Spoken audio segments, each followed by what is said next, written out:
that it's going to take time, but there will come a day,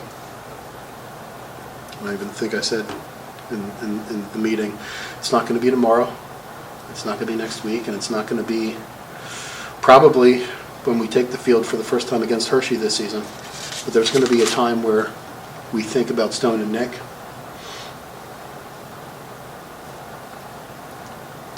and we will smile before we cry.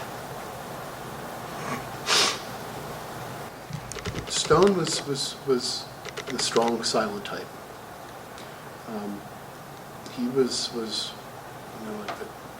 this would have been his third year starting this upcoming season. And he was very much a lead by example type of kid.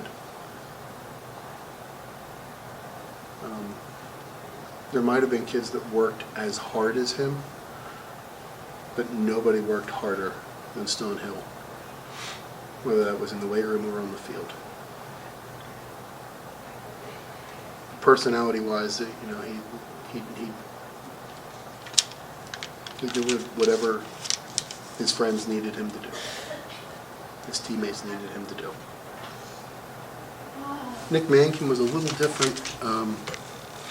Nick Mankin was a returning starting lineman for us, offensive lineman for us, and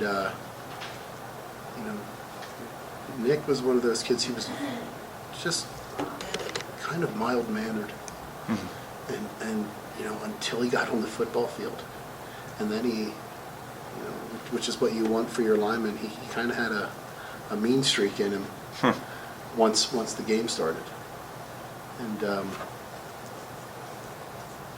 he was a kid that the whole second half of the year, he'd come up and eat lunch in my room and talk about this upcoming season, or talk about teachers or classes or whatever, and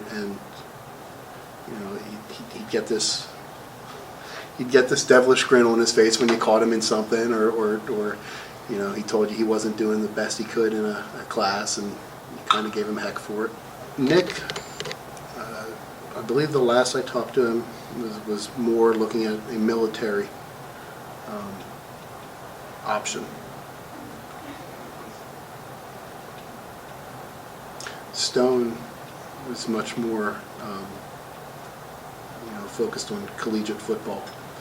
As a matter of fact, he just got back this last weekend from a prospect camp down at Duke University. Great teammates, but more importantly, they were even better people.